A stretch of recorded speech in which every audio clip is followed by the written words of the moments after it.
നമസ്കാരം, ഏവർക്കും എല്ലാ വീക്കെൻഡ്സിലുമുള്ള മാർക്കറ്റ് ഔട്ട്ലുക്ക് വീഡിയോയിലേക്ക് സ്വാഗതം. അങ്ങനെ ഇന്നത്തോടുകൂടി അവസാനിക്കുന്ന ലോങ് വീക്കെൻഡിന് ശേഷം നാളെ മുതൽ നമ്മൾ ഈ മാസത്തെ അവസാന ആഴ്ചയിലേക്ക് പ്രവേശിക്കുകയാണ്.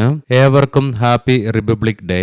യൂണിയൻ ബഡ്ജറ്റിന് മുകളിലുള്ള പ്രതീക്ഷകൾ, ക്വാർട്ടർ 3 ഏർണിംഗ്സ് തുടങ്ങി ഈ വരാൻ പോകുന്ന ആഴ്ചയിലും നമ്മുടെ മാർക്കറ്റിന്റെ ദിശയെ സാരമായ രീതിയിൽ തന്നെ സ്വാധീനിക്കുന്ന ഘടകങ്ങൾ എന്തൊക്കെയാണെന്ന് വിശദമായി തന്നെ നമുക്ക് ഈ വീഡിയോയിൽ പരിശോധിക്കാം. കഴിഞ്ഞ വീക്കെൻഡില് US പ്രസിഡന്റിന്റെ ഭാഗത്തു നിന്നും സെലക്ടഡ് ആയിട്ടുള്ള യൂറോപ്യൻ രാജ്യങ്ങൾക്കെതിരെ ഗ്രീൻലാൻഡുമായി ബന്ധപ്പെട്ട് പുതിയ താരിഫ് പ്രഖ്യാപനങ്ങൾ വന്നതിനെ തുടർന്ന് ഗ്ലോബൽ മാർക്കറ്റ് വീക്ക് ആയതിന്റെ ഫലമായിട്ട് ഇന്ത്യൻ മാർക്കറ്റിനും നഷ്ടം നേരിടേണ്ടതായിട്ട് വന്നു. തുടർന്ന് ട്രംപ് തന്റെ നടപടികളിൽ നിന്നും ദാവോസിൽ വെച്ച് യൂട്ടേൺ എടുത്തെങ്കിലും അത് ഇന്ത്യൻ മാർക്കറ്റിനെ രക്ഷിക്കുവാൻ സാധിക്കുകയുണ്ടായില്ല. തൽഫലമായി നിഫ്റ്റിക്ക് 2.5% ഇടിവാണ് കഴിഞ്ഞ ആഴ്ചയിൽ നേരിടേണ്ടി വന്നത് വീക്കിലി ബേസിസിൽ. അതേസമയം സെൻസെക്സിന് 2.4% നഷ്ടവും നേരിടേണ്ടതായിട്ട് വന്നു. ഇനി ഈ ആഴ്ചയിലേക്ക് വരുമ്പോൾ ഇന്ത്യൻ മാർക്കറ്റിനെ സംബന്ധിച്ചിടത്തോളം ഇനി ആകെ 4 ട്രേഡിംഗ് സെഷൻ മാത്രമേ ഈ കലണ്ടർ മാസത്തിൽ നിലനിൽക്കുന്നുള്ളൂ. അതേസമയം നിഫ്റ്റിയുടെ എക്സ്പയറയ്ക്കായിട്ട് ആകെ ഒരു ട്രേഡിംഗ് സെഷൻ മാത്രമേ നിലനിൽക്കുന്നതുമുള്ളൂ. തുടർന്ന് മറ്റന്നാൾ മുതൽ നമ്മൾ നിഫ്റ്റിയുടെ പുതിയ വീക്കിലി മന്ത്ലി കോൺട്രാക്ട്സിലേക്ക് പ്രവേശിക്കുകയും ചെയ്യും. ഈ വരുന്ന ആഴ്ചയിലും കഴിഞ്ഞ ആഴ്ചയിൽ എന്ന പോലെ തന്നെ പ്രധാനമായും ഇന്ത്യൻ മാർക്കറ്റിനെ സ്വാധീനിക്കുന്ന ഏറ്റവും പ്രധാനപ്പെട്ട ഘടകം ക്വാർട്ടർ 3 ഏർണിംഗ്സിന്റെ റിസൾട്ടുകൾ തന്നെയായിരിക്കും. കാരണം കഴിഞ്ഞ ആഴ്ചയിൽ ഒത്തിരിയേറെ പ്രധാനപ്പെട്ട കമ്പനികൾ അവയുടെ ക്വാർട്ടർ 3 ഏർണിംഗ്സുകൾ പ്രസിദ്ധീകരിക്കുകയുണ്ടായി. മാത്രമല്ല ക്വാർട്ടർ 3 ഏർണിംഗ്സുകൾ പ്രസിദ്ധീകരിച്ച കമ്പനികളുടെ ഭാഗത്ത് നിന്നും വന്ന റിസൾട്ടിന്റെ ഇമ്പാക്റ്റും കഴിഞ്ഞ ആഴ്ചയിൽ നമുക്ക് മാർക്കറ്റിൽ അനുഭവപ്പെടുകയുമുണ്ടായി. ഈ ആഴ്ചയിൽ 500-ലേറെ കമ്പനികളാണ് അവയുടെ ക്വാർട്ടർ 3 ഏർണിംഗ്സിന്റെ റിലീസുമായിട്ട് ഇന്ത്യൻ മാർക്കറ്റിൽ ലൈനപ്പ് ചെയ്തിരിക്കുന്നത്. നിഫ്റ്റി 50 ഇൻഡെക്സിൽ നിന്നും തന്നെ L&T, Maruti Suzuki India, ITC, Axis Bank, Asian Paints, Tata Consumer Products, SBI Life Insurance Company, Bajaj Auto, Nestle India, NTPC, Power Grid Corporation of India, Bharat Electronics, Sun Pharmaceuticals തുടങ്ങിയ പ്രധാനപ്പെട്ട കമ്പനികളുടെ റിസൾട്ട് ഈ ആഴ്ചയാണ് വരുന്നത്.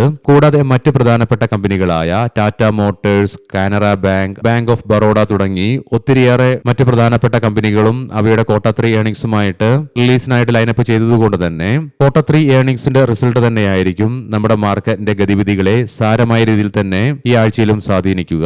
അതുകൊണ്ട് തന്നെ വരാൻ പോകുന്ന ക്വാർട്ടർ 3 ഏർണിംഗ്സുകളും കീഴായിട്ട് തന്നെ വാച്ച് ചെയ്യേണ്ടിയിരിക്കുന്നു. യൂണിയൻ ബഡ്ജറ്റ് ഫെബ്രുവരി 1-നാണ് നടക്കാനിരിക്കുന്നതെങ്കിലും, അതായത് വരുന്ന ഞായറാഴ്ചയാണെങ്കിൽ കൂടിയിട്ടും അതിന്റെ ഒരു അലയൊലികൾ ഈ ആഴ്ചയിൽ നാളെ മുതൽ നമ്മുടെ മാർക്കറ്റിൽ പ്രകടമാവുകയും ചെയ്യും. കാരണം ഇന്ത്യൻ മാർക്കറ്റിനെ സംബന്ധിച്ചിടത്തോളം ഡൊമസ്റ്റിക്കലി ഇനി മാർക്കറ്റിനെ ട്രിഗർ ചെയ്യുവാനായിട്ട് ആകെയുള്ള ഒരു സംഗതി യൂണിയൻ ബഡ്ജറ്റ് ആയതിനാൽ തന്നെ അനലിസ്റ്റുകളുടെയും എക്സ്പേർട്ടുകളുടെയൊക്കെ അഭിപ്രായങ്ങൾ പ്രകാരം കഴിഞ്ഞ സാമ്പത്തിക വർഷത്തേക്കാൾ 10 മുതൽ 15% മൂലധന ചെലവ് വർദ്ധിപ്പിക്കുവാനും തുടർച്ച നിലനിർത്തുവാനും സർക്കാർ ശ്രമിക്കുമെന്നാണ് മിക്ക സാമ്പത്തിക ഉപദേശകരും വിദഗ്ധരും പ്രതീക്ഷിക്കുന്നതും. പ്രത്യേകിച്ചും സ്വകാര്യ മേഖലയിലെ നിക്ഷേപം സമയമാസങ്ങളിൽ മ്യൂട്ടായിട്ട് തുടരുന്നതിനാൽ തന്നെ തൽഫലമായി ബഡ്ജറ്റിൽ കൂടുതലായിട്ടും തിരഞ്ഞെടുത്ത സമീപനം സ്വീകരിക്കുവാൻ സാധ്യതയുണ്ടെന്നുള്ള വിലയിരുത്തലുകളും വരുന്നുണ്ട്. പ്രത്യേകിച്ചും ഉയർന്ന ഗുണിത ഫലങ്ങളും തന്ത്രപരമായ പ്രസക്തിയുമുള്ള മേഖലകൾക്ക് മുൻഗണന നൽകുമെന്ന് വിദഗ്ധർ പറയുന്നുമുണ്ട്. എസ്പെഷ്യലി റെയിൽവേ, പ്രതിരോധം, നിർമ്മാണം, പുനരുപയോഗിക്കാവുന്ന ഊർജം, AI നയിക്കുന്ന അടിസ്ഥാന സൗകര്യങ്ങൾ, ഡാറ്റാ സെന്ററുകൾ എന്നീ മേഖലകൾ ബഡ്ജറ്റിൽ ശ്രദ്ധാകേന്ദ്രമാകുമെന്നുള്ള പ്രതീക്ഷകളാണ് വെച്ചു പുലർത്തുന്നതും. കൂടാതെ PLI അഥവാ പെർഫോമൻസ് ലിങ്ക്ഡ് ഇൻസെന്റീവ് സ്കീം തുടരുമെന്നുള്ള പ്രതീക്ഷയും വെച്ചു പുലർത്തുന്നുമുണ്ട്. മാത്രവുമല്ല ഈ ഒരു സ്കീമിന്റെ വിപുലീകരണവും സപ്പോർട്ടും ഇലക്ട്രോണിക്സ് മേഖലയ്ക്ക് പ്രത്യേകമായി തന്നെ ഉണ്ടാകുമെന്നുള്ള വിലയിരുത്തലുകളും വരുന്നുണ്ട്. തൽഫലമായി semi conductors, mobiles, display unit, കൂടാതെ EV വാഹനങ്ങൾ, battery storage systems, renewables, green hydrogen electro systems തുടങ്ങിയ മേഖലകളെയും കാര്യമായി തന്നെ പരിഗണിക്കുമെന്നുള്ള പ്രതീക്ഷയും വെച്ച് പുലർത്തുന്നുണ്ട്. മുൻപ് കണ്ട പോലെ തന്നെ ഡൊമസ്റ്റിക്കലി നമ്മുടെ മാർക്കറ്റിനെ ട്രിഗർ ചെയ്യാൻ ആകെയുള്ളതിന് യൂണിയൻ ബഡ്ജറ്റ് ആയതിനാൽ തന്നെ നാളെ മുതൽ ആരംഭിക്കുന്ന മാർക്കറ്റ് സെഷനിൽ ബഡ്ജറ്റിന് മുന്നോടിയായിട്ടുള്ള പ്രതീക്ഷകളുടെ പ്രതിഫലനവും നമ്മൾ മാർക്കറ്റിൽ എക്സ്പെക്ട് ചെയ്യേണ്ടതായിട്ട് വരും. ബഡ്ജറ്റിനോടനുബന്ധിച്ച് തന്നെ ശനിയാഴ്ച 31-ാം തീയതി ഈ കലണ്ടർ മാസം അവസാനിക്കുന്നതിനാൽ തന്നെ ഫെബ്രുവരി 1-ാം തീയതി ഞായറാഴ്ചയോടുകൂടി തന്നെയോ അല്ലെങ്കിൽ തിങ്കളാഴ്ചയോ ആയിട്ട് ജനുവരി മാസത്തെ ഓട്ടോ സെയിൽസ് ഡേറ്റയും മാർക്കറ്റ് എക്സ്പെക്ട് ചെയ്യുന്നത് കൊണ്ട് തന്നെ ഓട്ടോ സെയിൽസ് ഡേറ്റയുടെ റിലീസിന് മുന്നോടിയായിട്ട് വരാൻ പോകുന്ന ഇമ്പാക്റ്റും നമ്മുടെ മാർക്കറ്റിന്റെ ഗതിവിധികളെ ഈ വരാൻ പോകുന്ന ആഴ്ചയിലും സാരമായ രീതിയിൽ തന്നെ ബാധിക്കും. കൂടാതെ ബുധനാഴ്ച, അതായത് ജനുവരി 28-ാം തീയതി ഇന്ത്യയിൽ നിന്നും ഡിസംബർ മാസത്തെ ഇൻഡസ്ട്രിയൽ പ്രൊഡക്ഷന്റെയും പ്രൊഡക്ഷന്റെയും മാനുഫാക്ചറിംഗ് പ്രൊഡക്ഷന്റെയും ഇയർ ഓൺ ഇയർ ബേസിസിലുള്ള ഡാറ്റയും റിലീസ് ചെയ്യുന്നുണ്ട്. കൂടാതെ മറ്റൊട്ടനവധി മാക്രോ ഇക്കണോമിക് ഡാറ്റകളും ഈ ആഴ്ചയിൽ ഇന്ത്യയിൽ നിന്നും റിലീസ് ചെയ്യാനിരിക്കുന്നു. സമയത്തിന്റെ പരിമിതി മൂലം ഓരോന്നും പ്രത്യേകമായിട്ട് എടുത്തു പറയുന്നില്ല. അതാത് ദിവസത്തെ പ്രധാനപ്പെട്ട മാക്രോ ഇക്കണോമിക് ഡാറ്റകൾ അതാത് ദിവസത്തെ പ്രീ മാർക്കറ്റ് റിപ്പോർട്ടിൽ പ്രത്യേകമായിട്ട് മെൻഷൻ ചെയ്യാം. മാക്രോ ഇക്കണോമിക് ഡാറ്റകളുടെ റിസൾട്ടും നമ്മുടെ മാർക്കറ്റിന്റെ ഗതിവിധികളെ സാരമായ രീതിയിൽ തന്നെ ബാധിക്കുമെന്നുള്ളതിനാൽ തന്നെ ഇവയുടെയൊക്കെ റിസൾട്ടും കീഴായിട്ട് തന്നെ വാച്ച് ചെയ്യേണ്ടിയിരിക്കുന്നു. നാളെ 27-ാം തീയതി അതായത് ചൊവ്വാഴ്ച US ആരംഭിക്കാൻ വേണ്ടി പോകുന്ന ഈ കലണ്ടർ വർഷത്തെ ആദ്യത്തെ FOMC മീറ്റിംഗ് ആണ്. തുടർന്ന് 28-ാം തീയതി നമ്മുടെ മാർക്കറ്റ് അടച്ചതിന് ശേഷം 29-ാം തീയതി വെളുപ്പിനെ 12:00 തന്നെ US-ൽ നിന്നും ഫെഡ് ഇൻട്രസ്റ്റ് റേറ്റ് ഡിസിഷൻ വരാനുണ്ട്. കൂടാതെ തുടർന്ന് ഫെഡ് പ്രസ് കോൺഫറൻസും നടക്കാനിരിക്കുന്നു. അനലിസ്റ്റുകളുടെയും എക്സ്പെർട്ടുകളുടെയൊക്കെ അഭിപ്രായ പ്രകാരം ഫെഡ് ഇൻട്രസ്റ്റ് റേറ്റ് 3.5%-നും 3.75%-നും ഇടയിൽ സ്റ്റഡി ആയിട്ട് തന്നെ നിലനിർത്തുമെന്നുള്ള പ്രതീക്ഷയാണ് വെച്ച് പുലർത്തുന്നതും. കൂടാതെ US-ലെ വീക്ക്ലി ജോബ് ഡാറ്റയുടെയും monthly PPI, durable goods data തുടങ്ങിയ ഒത്തിരിയേറെ പ്രധാനപ്പെട്ട ഗ്ലോബൽ ഇവന്റുകളും ഈ ആഴ്ച നിലനിൽക്കുന്നുണ്ട്. മറ്റു രാജ്യങ്ങളിൽ നിന്നും പ്രധാനപ്പെട്ട ഒത്തിരിയേറെ ഗ്ലോബൽ ഇവന്റുകളുള്ള ഒരു ആഴ്ചയിലേക്കാണ് നമ്മൾ കടക്കാൻ വേണ്ടി പോകുന്നതും. ഇന്ത്യൻ ക്യാഷ് മാർക്കറ്റിലേക്ക് വരുമ്പോൾ കഴിഞ്ഞ ആഴ്ചയും തുടർച്ചയായി 5 ട്രേഡിംഗ് സെഷനിലും വിദേശ ധനകാര്യ സ്ഥാപനങ്ങൾ സെല്ലിംഗ് തുടരുക മാത്രമല്ല അതിശക്തമായ സെല്ലിംഗ് തുടരുകയാണ് ഉണ്ടായത്. തൽഫലമായി 14,600 കോടി രൂപയ്ക്ക് അവർ കഴിഞ്ഞ 5 ട്രേഡിംഗ് സെഷൻ കൊണ്ട് വിറ്റിറങ്ങുകയും ചെയ്തു.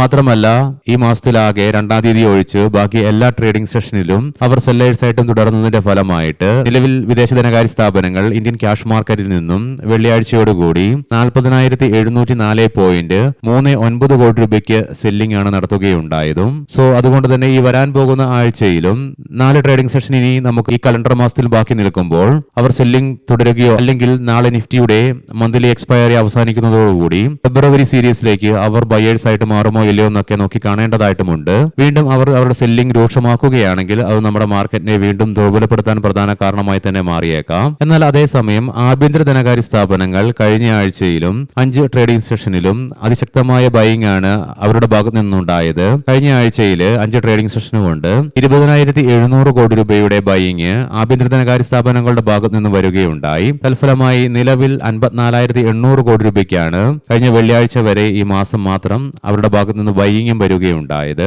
ഇന്ത്യൻ രൂപയ്ക്ക് US ഡോളറിനെതിരെ ചരിത്രത്തിലെ ഏറ്റവും താഴ്ന്ന നിലയിലേക്കായിട്ടും കഴിഞ്ഞ ആഴ്ചയിൽ എത്തിച്ചേരേണ്ടതായിട്ടും വന്നു. 91.965 എന്ന ലെവലിൽ ഇൻട്രാഡേ ബേസിസിൽ ഇന്ത്യൻ രൂപ എത്തിച്ചേരുകയും ഉണ്ടായി. മാത്രമല്ല നിലവിലെ റെക്കോർഡ് ലോയുടെ തൊട്ടടുത്തായിട്ടാണ് വ്യാപാരം അവസാനിപ്പിച്ച് നിലവിൽ ഇന്ത്യൻ രൂപ നിലകൊള്ളുന്നതും. തൽഫലമായി 1.07% ഇടിവാണ് കഴിഞ്ഞ ആഴ്ചയിൽ നേരിടേണ്ടി വന്നതും. തുടർച്ചയായി 2 ആഴ്ചകളിൽ അമേരിക്കൻ ഡോളറിനെതിരെ ഇന്ത്യൻ രൂപയുടെ മൂല്യം ഇടിഞ്ഞുകൊണ്ട് തന്നെയാണ് ഇരിക്കുന്നതും. അതിനാൽ തന്നെ അനലിസ്റ്റുകളുടെയും എക്സ്പെർട്ടുകളുടെയും അഭിപ്രായ പ്രകാരം ഈ വരാൻ പോകുന്ന ആഴ്ചയിലും ഇന്ത്യൻ രൂപ ഒരുപക്ഷെ 91.35 എന്ന ലെവലിനും 92.25 എന്ന ലെവലിനും ഇടയിലായിട്ടുള്ള വ്യാപാരമായിരിക്കാം ഒരുപക്ഷെ കാഴ്ചവെക്കാൻ പോകുന്നതും. പ്രത്യേകം ശ്രദ്ധിക്കുക, ഇത് ട്രേഡ് റെക്കമെൻഡേഷൻ അല്ല, അനലിസ്റ്റുകളുടെയും എക്സ്പെർട്ടുകളുടെയും അഭിപ്രായങ്ങൾ മാത്രമാണ്. എഡ്യൂക്കേഷൻ പർപ്പസിന് വേണ്ടിയിട്ടാണ് ഈ ലെവലുകൾ വിശദീകരിക്കുകയും ഉണ്ടായത്. ഈ വരുന്ന ആഴ്ചയിൽ ഇന്ത്യൻ പ്രൈമറി മാർക്കറ്റിനെ സംബന്ധിച്ചിടത്തോളം മെയിൻ ബോർഡ് സെഗ്മെന്റിലേക്ക് പുതിയ IPOs ഒന്നും സബ്സ്ക്രിപ്ഷന് വേണ്ടി ഓപ്പൺ ആകുന്നില്ലെങ്കിൽ കൂടിയിട്ടും SME സെഗ്മെന്റിലേക്ക് 5 IPOസിൽ നിന്നായി ഏകദേശം 226 കോടി രൂപ മൂല്യം വരുന്ന സബ്സ്ക്രിപ്ഷനാണ് ഈ ആഴ്ചയിൽ ഓപ്പൺ ആകാൻ വേണ്ടി പോകുന്നതും. പ്രധാനമായും Kasturi medical composite, Kanishk aluminium India തുടങ്ങി 5 കമ്പനികളുടെ IPOs ആണ് ലൈനപ്പ് ചെയ്തിരിക്കുന്നതും. അതുകൊണ്ട് തന്നെ ഈ വരാൻ പോകുന്ന ആഴ്ചയിൽ ഇന്ത്യൻ പ്രൈമറി മാർക്കറ്റിന്റെ ആക്ഷൻ കാര്യമായിട്ട് നമ്മുടെ മാർക്കറ്റിനെ സ്വാധീനിക്കാൻ ഇടകുറവാണ് താനും. വെള്ളിയാഴ്ച നമ്മുടെ മാർക്കറ്റ് അടച്ചതിന് ശേഷം US മാർക്കറ്റിൽ S&P 500 നേരിയ നേട്ടത്തോടുകൂടിയും നാസ്ഡാക്ക് 0.5% നേട്ടത്തോടുകൂടി തന്നെ വ്യാപാരം അവസാനിപ്പിച്ചു. യൂറോപ്യൻ മാർക്കറ്റ്സിൽ UK, ഫ്രാൻസ് മാർക്കറ്റ് നേരിയ നഷ്ടത്തോടുകൂടി വ്യാപാരം അവസാനിപ്പിക്കേണ്ടി വന്നപ്പോൾ ജർമ്മൻ മാർക്കറ്റിന് നേരിയ നേട്ടത്തോടുകൂടിയും വ്യാപാരം അവസാനിപ്പിക്കുവാനുമായി. കൂടാതെ ശനിയാഴ്ച വെളുപ്പിനെ 2.25 വ്യാപാരം അവസാനിപ്പിച്ച ഗിഫ്റ്റ് നിഫ്റ്റി 21.5 പോയിന്റുകളുടെ നേട്ടത്തിലാണ് വ്യാപാരം അവസാനിപ്പിക്കുകയും ഉണ്ടായത്. എങ്കിലും ഇന്ത്യൻ മാർക്കറ്റിന് അവധിയാണെങ്കിലും ഗ്ലോബൽ മാർക്കറ്റിൽ വ്യാപാരം തുടരുന്നുമുണ്ട്. ഏഷ്യൻ മാർക്കറ്റ്സിലേക്ക് വരുമ്പോൾ നിലവിൽ ജപ്പാൻ മാർക്കറ്റ് 2%-അടുത്തും കൊറിയൻ മാർക്കറ്റ് 0.25%-ലേറെയും നഷ്ടത്തിലാണ് വ്യാപാരത്തിൽ തുടർന്നുകൊണ്ടിരിക്കുന്നത്. കൊമോഡിറ്റിയിൽ ഇറാനും US തമ്മിലുള്ള പ്രശ്നങ്ങൾ രൂക്ഷമായി വരുന്ന സാഹചര്യത്തിൽ ക്രൂഡ് ഓയിലിന്റെ സപ്ലൈയിൽ തടസ്സങ്ങൾ നേരിട്ടേക്കാമെന്നുള്ള ഭീതി നിലനിൽക്കുന്നതിനാൽ തന്നെ ബ്രെന്റ് ക്രൂഡിന്റെയും ക്രൂഡ് ഓയിലിന്റെയും വിലയിൽ അതിശക്തമായ ഉയർച്ച കാണുവാനായിട്ടും സാധിക്കുന്നുണ്ട്. ബ്രെന്റ് ക്രൂഡിന്റെ വില $65.92 per ബാരൽ എന്ന നിലയിലായിട്ടും ക്രൂഡ് ഓയിലിന്റെ വില $61.09 per ബാരൽ എന്ന നിലയിലുമായിട്ടാണ് വ്യാപാരം നടന്നുകൊണ്ടിരിക്കുന്നതും. ഗോൾഡിന്റെ വില വെള്ളിയാഴ്ച നമ്മുടെ മാർക്കറ്റ് അടച്ചതിന് ശേഷം വീണ്ടും fresh record all time high create ചെയ്യുകയുമുണ്ടായി. 5000 എന്ന സൈക്കോളജിക്കൽ ലെവൽ മറികടന്നുകൊണ്ട് 5092.60 എന്ന റെക്കോർഡ് ഹൈയും ടച്ച് ചെയ്യുകയുണ്ടായി. നിലവിൽ $5073.17 per ഔൺസ് എന്ന നിലയിലായിട്ടാണ് ഗോൾഡിൽ വ്യാപാരം നടന്നുകൊണ്ടിരിക്കുന്നതും. ഇനി സ്പെസിഫിക് ആയിട്ട് ഈ വരാൻ പോകുന്ന ആഴ്ചയിൽ ഇന്ത്യൻ മാർക്കറ്റിലേക്ക് വന്നു കഴിയുമ്പോൾ അനലിസ്റ്റുകളുടെയും എക്സ്പോർട്ടുകളുടെയും അഭിപ്രായ പ്രകാരം നിഫ്റ്റിയെ സംബന്ധിച്ചിടത്തോളം 24,900 എന്ന ലെവൽ കഴിഞ്ഞ ആഴ്ചത്തെ വീക്കിലി ലോ ആയതുകൊണ്ട് തന്നെ ഈ ലെവൽ നിഫ്റ്റിയെ സംബന്ധിച്ചിടത്തോളം ഇമ്മീഡിയറ്റ് സപ്പോർട്ടാണ്. തുടർന്ന് 24,500 എന്ന ലെവൽ ഡൗൺ സൈഡിലേക്ക് സൈക്കോളജിക്കൽ ആണെങ്കിൽ കൂടിയിട്ടും 24,300 എന്ന ലെവൽ നിഫ്റ്റിയെ സംബന്ധിച്ചിടത്തോളം ക്രൂഷ്യലാണ്. കാരണം ഈ ലെവലിലായിട്ടാണ് നിഫ്റ്റിയുടെ ഓഗസ്റ്റ് മാസത്തെ ലോയും നിലനിൽക്കുന്നത്. എന്നാൽ അതേസമയം നിഫ്റ്റിയെ സംബന്ധിച്ചിടത്തോളം ഇനി മുന്നോട്ടൊരു പ്രയാണം സാധ്യമാകണമെങ്കിൽ ആദ്യമായി തന്നെ 25,160 എന്ന ലെവൽ അതിശക്തമായി മറികടന്നുകൊണ്ട് ഈ ലെവലിന് മുകളിലായിട്ട് നിലനിൽക്കേണ്ടതായിട്ടുണ്ട്. കാരണം ഈ ലെവലിലായിട്ടാണ് നിഫ്റ്റിയുടെ 200 ഡേ EMA നിലനിൽക്കുന്നതും. തുടർന്ന് 25,450, 25,700, 25,800 എന്നീ ലെവലുകൾ അതിശക്തമായി മറികടന്നുകൊണ്ട് ഈ ലെവലുകൾക്ക് മുകളിലായിട്ട് നിലനിന്നെങ്കിൽ മാത്രമേ നിഫ്റ്റിക്ക് ഇനി മുന്നോട്ടൊരു പ്രയാണം സാധ്യമാവുകയുമുള്ളൂ. പ്രത്യേകം ശ്രദ്ധിക്കുക, ഇത് ട്രേഡ് റെക്കമെൻഡേഷൻ അല്ല, അനലിസ്റ്റുകളുടെയും എക്സ്പെർട്ടുകളുടെ അഭിപ്രായങ്ങൾ മാത്രമാണ്. എഡ്യൂക്കേഷൻ പർപ്പസിന് വേണ്ടിയിട്ടാണ് ഈ ലെവലുകൾ വിശദീകരിക്കുകയും ഉണ്ടായത്. ഇതിനെല്ലാം പുറമെ കോർപ്പറേറ്റ് ആക്ഷൻസും നമ്മുടെ മാർക്കറ്റിനെ സാരമായ രീതിയിൽ തന്നെ ബാധിക്കും. കാരണം ഒത്തിരിയേറെ കമ്പനികൾ അവയുടെ റൈറ്റ് ഇഷ്യൂവിന്റെയും ഇൻട്രീം ഡിവിഡന്റിന്റെയൊക്കെ റെക്കോർഡ് ഡേറ്റ് ആയിട്ട് പരിഗണിക്കുന്നതും ഈ വരാൻ പോകുന്ന ആഴ്ചയിലായതിനാൽ തന്നെ കോർപ്പറേറ്റ് ആക്ഷൻസും കീനായിട്ട് തന്നെ നമ്മൾ വാച്ച് ചെയ്യേണ്ടിയിരിക്കുന്നു. ഇനി നമുക്ക് ഇന്നത്തെ പ്രധാനപ്പെട്ട സ്റ്റോക്കിംഗ് ന്യൂസുകൾ പരിശോധിക്കാം. മുൻകൂട്ടി ഓർമ്മിപ്പിച്ചുകൊള്ളട്ടെ, ഇത് ഒരു ബൈ ഓർ സെൽ റെക്കമെൻഡേഷൻ അല്ല. ഇൻഡുസിൻ ബാങ്ക് പറയാൻ പോകുന്ന റിസൾട്ടുകളൊക്കെ Q3 consolidated year on year ബേസിസിലാണ്.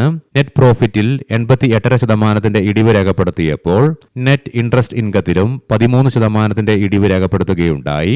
JSW Steel net പ്രോഫിറ്റിൽ 198% വർധനവാണ് റിപ്പോർട്ട് ചെയ്തത്. അതേസമയം റവന്യൂ ഫ്രം ഓപ്പറേഷൻസിലും 11% വർധനവ് രേഖപ്പെടുത്തി. ഗോദ്രേജ് കൺസ്യൂമർ പ്രോഡക്ട്സ് നെറ്റ് പ്രോഫിറ്റിൽ നേരിയ ഇടിവ് രേഖപ്പെടുത്തിക്കൊണ്ട് 498 കോടി രൂപ റിപ്പോർട്ട് ചെയ്തപ്പോൾ റവന്യൂ ഫ്രം ഓപ്പറേഷൻസിൽ 9% വർധനവും രേഖപ്പെടുത്തി. ഓർബൻ കമ്പനിയുടെ റവന്യൂവില് 33% വളർച്ച രേഖപ്പെടുത്തുകയുണ്ടായി. പിരമൽ ഫൈനാൻസ് നെറ്റ് പ്രോഫിറ്റിൽ കഴിഞ്ഞ വർഷം ഇതേ ക്വാർട്ടറിൽ 38.56 കോടി രൂപ റിപ്പോർട്ട് ചെയ്ത കമ്പനി ഇത്തവണ 400.17 കോടി രൂപയായി വർദ്ധിപ്പിക്കുകയുണ്ടായി. റവന്യൂ ഫ്രം ഓപ്പറേഷൻസിലും 3% വളർച്ചയും രേഖപ്പെടുത്തി. Antony waste handling US hedge fund 1.5% അധിക ഓഹരികൾ കമ്പനിയിൽ സ്വന്തമാക്കുകയുണ്ടായി. കൊട്ടാക് മഹേന്ദ്ര ബാങ്ക് പ്രോഫിറ്റില് 4% ഉയർച്ച രേഖപ്പെടുത്തിയപ്പോൾ ടോട്ടൽ ഇൻകത്തിലും ഉയർച്ച രേഖപ്പെടുത്തുകയുണ്ടായി. അതേസമയം നെറ്റ് ഇൻട്രസ്റ്റ് ഇൻകത്തില് കഴിഞ്ഞ വർഷം ഇതേ ക്വാർട്ടറിൽ 7,196 കോടി രൂപയിൽ നിന്നും ഇത്തവണ 7,565 കോടി രൂപയായും ഉയർച്ച രേഖപ്പെടുത്തി. ഏവർക്കും നല്ല ഒരു സായാഹ്നം ആശംസിക്കുന്നു. നാളെ രാവിലെ പ്രീ മാർക്കറ്റ് റിപ്പോർട്ട്സുമായി കണ്ടുമുട്ടാം. നന്ദി, നമസ്കാരം.